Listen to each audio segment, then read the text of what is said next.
Hey, if you're looking to fix up property because you want to add it to your buy-to-let portfolio, or you want to start and grow that buy-to-let portfolio, then you're in the right place. In this video, I want to share with you the key things that you need to look for when it comes to fixing up property ready for buy-to-let.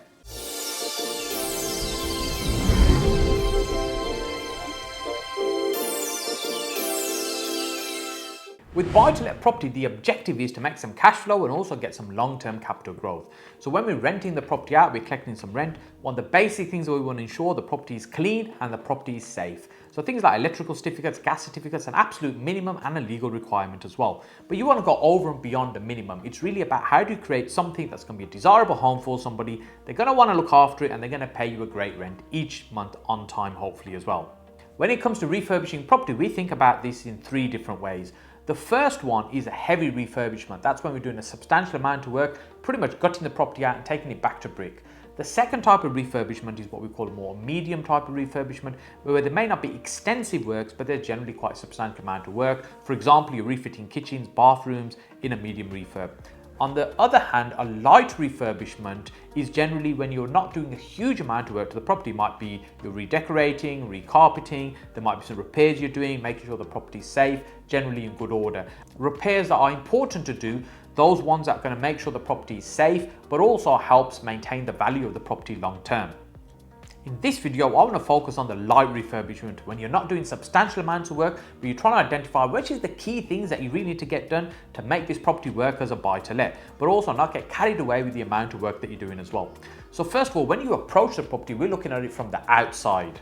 When we're looking at the property, the first thing we're looking for is anything that might be structural that may be a problem with the property. For example, if there's been any movement, any cracking, anything of concern like that. And really what we're looking for is the windows, that they all line up, the doors are all straight at the top, that things aren't like this or like this. And also if the brickwork looks nice and tidy, or there's any cracking or signs of cracking we can see on the brickwork. Then if the property is rendered, we want to ensure that the render looks okay. Now sometimes render can be there because it makes the property look nicer. Other times it's a great way to hide problems as well. So if the property is rendered, you may not be able to see some of the things that you are concerned about. Now remember, as a beginner or someone that's intermediate in your property journey, you're not necessarily going to have the same experience as a builder or a surveyor. What you're trying to do is do an initial assessment and trying to put together what you think needs done so that you can give it to a professional and get them to do some costings for you and also get their opinion on what needs doing. Next, we want to have a look at the roof to get an idea of what the state that's in. One of the easiest way to do that is to step back and compare it with the other properties as well on the neighbouring side, on the left and right.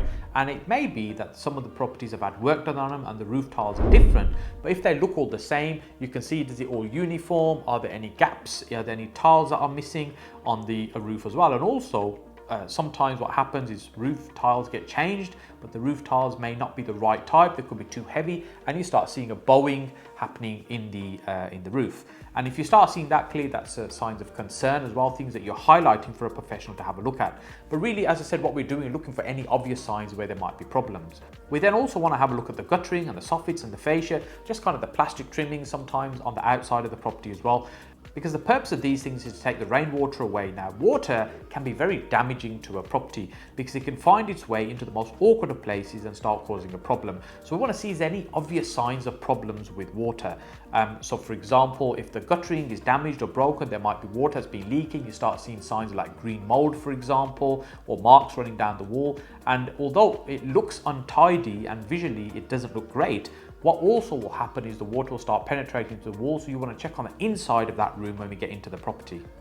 Looking more closely at the property, you want to look at the doors and window frames to ensure that they're in good order. For example, there might be old wooden ones that maybe they need servicing or maybe need replacing to plastic ones. Now, it might be in certain conservation areas where you can't actually change the windows, but here what you're trying to do is just assess what's the condition of what's there. Can it be repaired? Does it need any work doing to it? Does it need painting or replacement? Next, we want to have a look at the damp-proof course to ensure that that's in good order. Again, the purpose of this is to prevent water coming into the property. As I said, water can be quite damaging.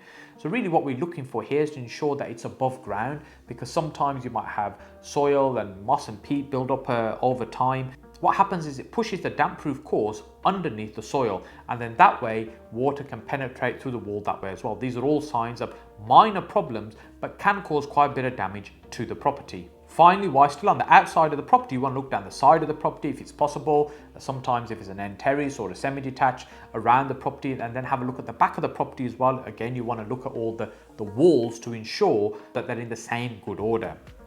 And then we've got to look at the outside space, for example, the fencing, garden gates, alleyways, what the state of the garden is, any rubbish that's been piled up, because all these things that you'll need to attend to, and thinking about what it is that needs to be done to deal with those things.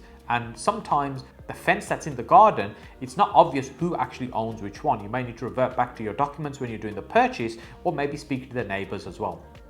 And if on speaking to the neighbours, both of them tell you that the fence is yours, then, well, you're not in a great place. That means you've got to now pick up the cost for both fences. But of course, make sure you check your legal documents first so you can be sure if that's the case. Before we talk about the internals of the property, if you're enjoying this content, then make sure you hit that like button and also subscribe to the channel as well. This way you get to see all the great videos that we're doing now, 300 plus videos created just for you.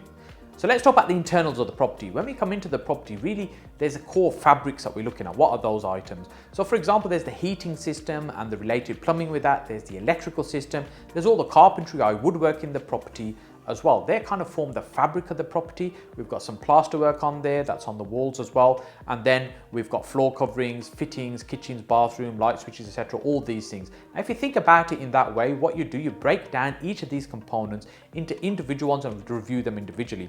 So let's start with the electrics first of all. As you walk through the door, quite often the consumer unit is above you by the door. Not always the case, but often that's where it is. Now, if you're looking at a property like that, really the modern consumer units tend to be metal boxes with a flap over them.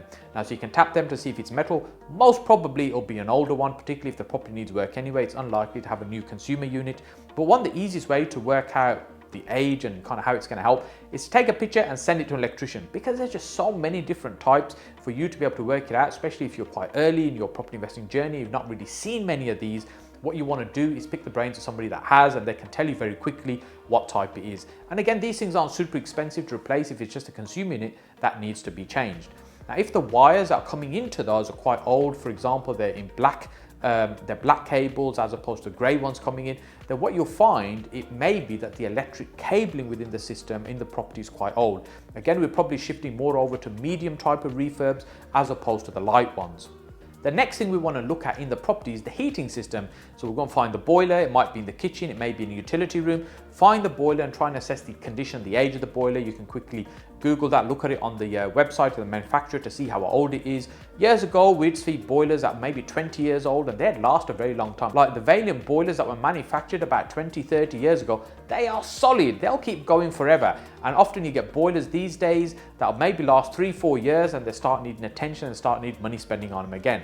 You just want to kind of assess the age of the boiler to give a view of what work might be required. And again, I'll take a picture, I'll send it to a gas engineer, I'll say, this boiler, what's your thoughts on these boilers? What kind of work do you think they might need on them? And of course, you like to get a service done anyway before you let the property out. So if there's any repairs that need to be done to it, it might be able to do those. Now, if it needs hundreds and hundreds of pounds of repairs, I'm more inclined to replace that boiler than try and repair it because it lasts a little bit longer. And many boilers these days, you come with 7 or 10 year warranty even. So as long as you look after them, they'll last a reasonable period of time.